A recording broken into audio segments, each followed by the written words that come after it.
वर्ग 10 में पढ़ने वाले सभी विद्यार्थियों को एक बार मेरे YouTube चैनल में पुनः वेलकम है।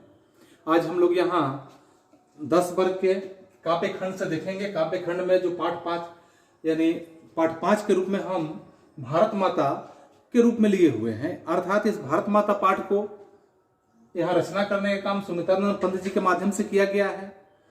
तो सबसे पहले हम भारत माता के बारे में जानेंगे, भारत माता के गुणगानों के बारे में जानेंगे, भारत माता से संबंधित कुछ जो यहाँ छंद दिए गए हैं इन छंदों के बारे में यदि जानेंगे तो इससे पहले हम जानते हैं कि सुमित्रानंद पंत जी जो इतने सुंदर शब्दों को हम लोग के बीच में प्रस्तुत किए हुए हैं, तो इनके बारे में कुछ बातों को जान लें, क्योंकि इनके बारे में भी जानना हम लोगों के प्रतियोगी परीक्षाओं के लिए बेहद ही अनिवार्य हो सकता है। इसलिए सुमित्रानंद पंत जी के बारे में आप जानिए कि इनका जन्म जो है यहाँ 1900 ईस्वी में अल्मोड़ा, जो अभी उत्तरांचल राज्य का आप नाम सुनते हैं, उत्तरांचल में यानी कि अल्मोड़ा जिला है उत्तरांचल राज्य का, वहीं पे इनका जन्म हुआ था। और जन्म से के 6 घंटे के बाद इनके माता सरस्वती देवी जी का देहावसान हो गया, यानी कि बहुत ही कष्ट की बात है। इनके जिंदगी के लिए बहुत बड़ा कष्टमय जीवन हो सकता है, भले ही इनको आभास नहीं हो, क्योंकि जन्म के 6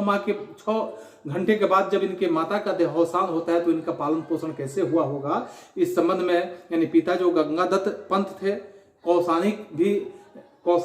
टी एस्टेट के अकाउंटेंट के रूप में वो कार्य कर रहे थे। और पंत जी की प्राथमिक शिक्षा गांव में ही हुई और फिर वहां से वो बनारस की तरफ चले गए, बनारस में चले गए और उन्होंने हाई स्कूल की शिक्षा बनारस में प्राप्त की है। वे कुछ दिनों तक यानी कि कलांतर में कहा जाता है कि कलांतर राज्य में भी रहे, उसके बाद आजीवन वे इलाहाबाद में रहे और 29 दिसंबर यहाँ दिया गया है कि 1977 ईस्वी के समय में इनका देहावसान हो जाता है। और इस तरह से पंत जी जो हैं इनका आरंभिक काव्य अगर प्रकृति प्रेम के रूप में हम समझेंगे और शिशु लाभ के बारे में देखेंगे, इनकी जिज्ञासा के बारे में यदि हम समझते हैं तो हम निश्चित रूप से इनके जो काव्य जिज्ञासा है यह इनके अंदर प्रकट होते हुए नजर आता है, क्योंकि उनकी जो प्रारंभिक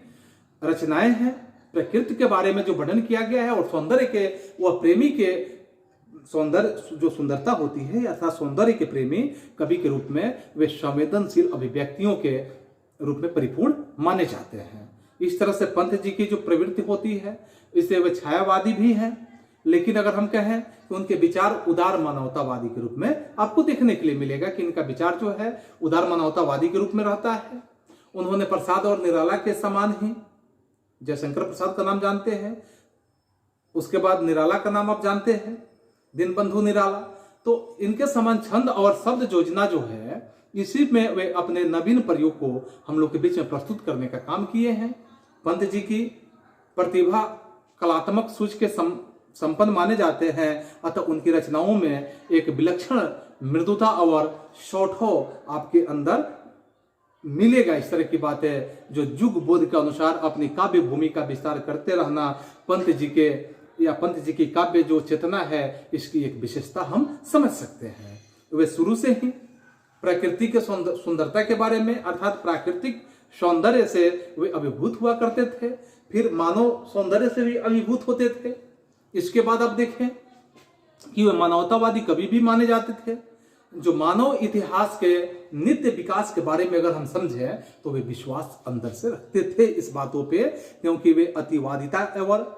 संकीर्णता के घोर विरोधी हमेशा से रहे हैं। उनका अंतिम काव्य जब आप पढ़ेंगे तो उसमें एक लोकायतन होता है अंतिम काव्य के रूप में, तो लोकायतन के रूप में है जो उनके परिपक्व चिंतन को समेट देने का वह कार्य करता है। अब इस तरह से इनकी कुछ काव्य कृतियां हैं।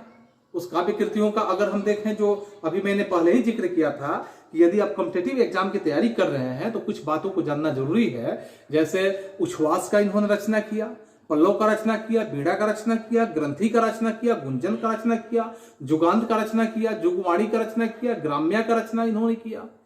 स्वर्णधूलि, फिर स्वर्ण किरण, जुगपथ, चिदम्बरा आदि ऐसे इन्होंने ग्रंथों की रचना किया। पंत जी के नाटक आलोचना के रूप में आप देखें, कहानी के रूप में देखें, उपन्यास आदि भी इन्होंने लिखने का काम किया था। चिदम्बरा पर उन्होंने जो कृत किया था उन्हें भारतीय ज्ञानपीठ पुरस्कार से इस पर सम्मानित किया गया था। और इस तरह से प्रकृति सौंदर्य के बारे में देखें,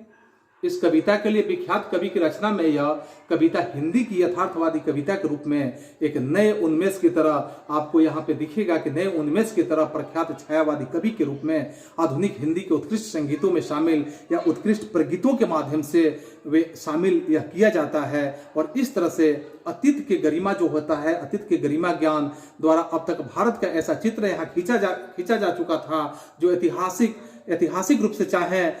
अगर ऐतिहासिक रूप से भी हम समझते हैं तो ऐतिहासिक रूप से चाहे जितना रहा हो, लेकिन वर्तमान को देखते हुए वास्तविक प्रतीत यह कभी नहीं होता है। तो इस तरह से धन, वैभव, शिक्षा, संस्कृति के बारे में, जीवन शैली के बारे में और पुनः आप देखें आदि तमाम दृष्टियों से पिछड़ा हुआ एक व्यवस्था होता है। जैसे पिछड़ा हुआ, धुंधला और मटमैला दिखाई पड़ता हुआ यह देश जो है, यह देश हमारा वही भारत है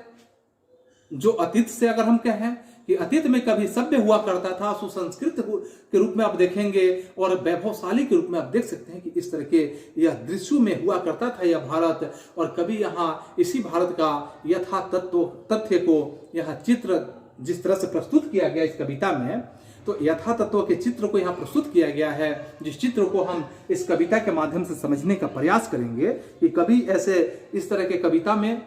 यथा तत्व चित्र को किस तरह से प्रस्तुत किया हुआ है। तो इसमें अगर हम जिक्र करते हैं कि सबसे पहले जैसे कवि कहते हैं, सबसे पहले पंक्ति में दिया गया है कि भारत माता ग्रामवासिनी, यानी कि भारत माता जो कविता है इसमें कवि प्रथम पंक्ति में कहते हैं कि भारत माता ग्रामवासिनी, खेतों में फैला है श्यामल, धूल भरा मैला सा आंचल,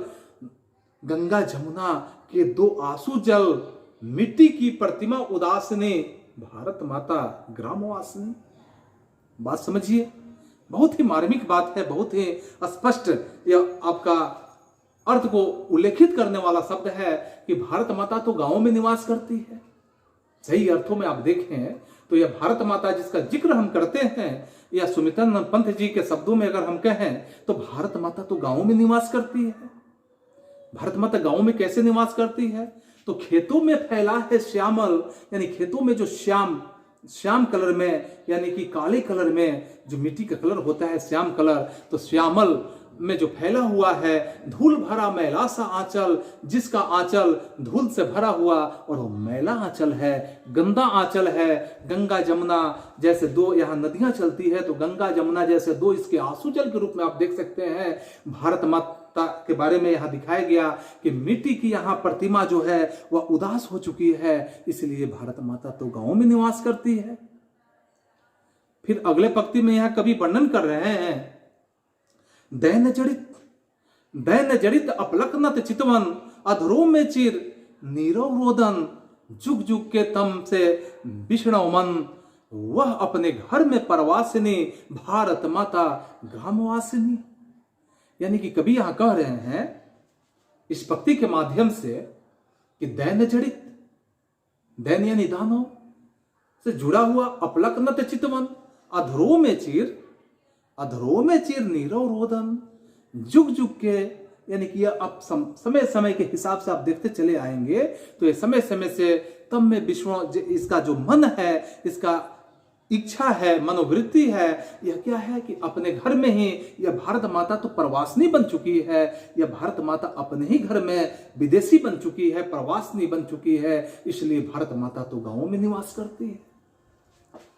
अगले पंक्ति में बता रहे हैं यहां कवि कि 30 कोटि संतान नग्नतन, अर्ध क्षुदित शोषित निरस्त्रजन,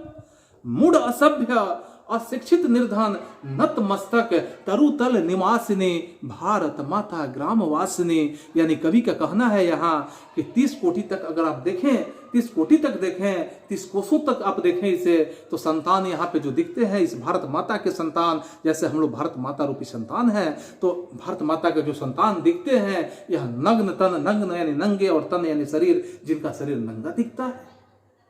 अर्ध माने आधा, क्षुधित शोषित, आधा जो पेट है भूखा है, आधा भरा हुआ है, यानी कि पेट भरने की स्थिति नहीं है, शोषित है हम, निरस्त्रजन,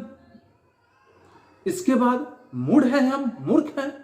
असभ्य है, जो हमारे पास सभ्यता नहीं है, अशिक्षित है हम, निर्धन है, नतमस्तक, और यही कारण है कि हम नतमस्तक किए हुए हैं उस प्रवासियों के बीच में। यानी जब यह कविता लिखा गया है तब हमारा देश गुलाम हुआ करता था, तो उसी कारण से जैसे बता रहे हैं यहाँ पे सुमित्रानंद पंत जी कि हम नतमस्तक किए हुए हैं, हम झुके हुए हैं विदेशियों के सामने, प्रवासियों के सामने, नतमस्तक है हमारा तरुतल निवासिनी। इसलिए भारत माता ग्रामवासिनी, ये भारत माता तो गाँव में निवास करती है। अगले पंक्ति में यहाँ पे कवि सुमित्रानंद पंत जी वर्णन कर रहे हैं, स्वर्ण सस्य पर पद तल लुंठित, धरती सा सहिष्णु मन कुंठित, क्रंदन कंपित अधर्मो मौन अस्मित, राहु ग्रसित सार्तेन्दु हासिनी, भारत माता ग्रामवासिनी। इस पंक्ति के माध्यम से कवि कह रहे हैं कि स्वर्ण सस्य पर, स्वर्ण यानी सोने के सैया पर, तल लुंठित, धरती यह जो है, धरती सा सहिष्णु मन कुंठित, इसके जैसा हम मन जो है बिल्कुल कुंठित है, क्रंदन है, कंपित है, और मौन जो है, मौन रखा हुआ है, शांत अस्मित बना हुआ है। यहाँ राहु ग्रह से हम ग्रसित हैं, सार्तेन्दु हंसने, और इस तरह से भारत माता तो गांवों में निवास करती है। फिर अगले पंक्ति में यहाँ सुमित्रानंद पंत जी बता रहे हैं, चिंतित भ्रीकुटी, यानी कि भ्रीकुटी का मतलब क्या होता है कि भौं के यानी कि पपनी के ऊपर और बाल के नीचे जो यह भ्रीकुटी होता है, चिंतित है। और चिंतित जो भ्रीकुटी होता है, यह स्वतः ही आपका भी मन अगर चिंतित हो तो यह भ्रीकुटी जो होता है यह क्या हो जाए, क्षितिज तिरामांकित हो जाता है। क्योंकि क्षितिज भ्रीकुटी क्षितिज तिरामांकित, नमित नयन नभ वाष्पाच्छादित, आनंद श्री छाया शशि उपामित, ज्ञान गूढ़ गीता प्रकाशनी, भारत माता ग्रामवासिनी। अर्थात इस कविता के माध्यम से बता रहे हैं कवि कि चिंतित है, भ्रिकुटी जब चिंतित है तो भ्रिकुटी चिंतित, क्षितिज जो है तिरामांकित हो गया है, आंखें नम है यानी आंखों से आंसू निकल रहे हैं, नभ यानी आकाश से वाष्पाच्छादित हो रहे हैं, आनंद श्री साया शशि उपमित, यानी कि शशि की छाया भी जो है उपमित हो गया है, ज्ञान जो है यह मूढ़ यानी मूर्खों के समान दिख रहा है, गीता एक प्रकाश यहाँ फैला रहा है। इसलिए भारत माता तो गांवों में ही निवास करती है। अगले पंक्ति और अंतिम पंक्ति में यहाँ सुमित्रानंद पंत जी बता रहे हैं अगले पंक्ति के माध्यम से कि सफल आज उसका तप संयम, पीला अहिंसा अस्तन्य सुधोपम, हरति जन मन भय भौतम भ्रम, जग जननी जग विकासनी, जीवन विकासनी, भारत माता ग्रामवासिनी। यानी कि सफल है आज उसका तप संयम से उसने तपस्या किया तो आज वो सफल है। पिला अहिंसा, जिसने अहिंसा पिला दिया, अस्तन्य सुधोपम, समझिए कि वही सबसे बड़ा अमृत है। हरित जन हर लिया जिसने जनता के मन को, भय को, भौतम भ्रम यानी कि हमारे अंदर के भ्रम है उसको भी हर लिया, जग जननी संसार की माता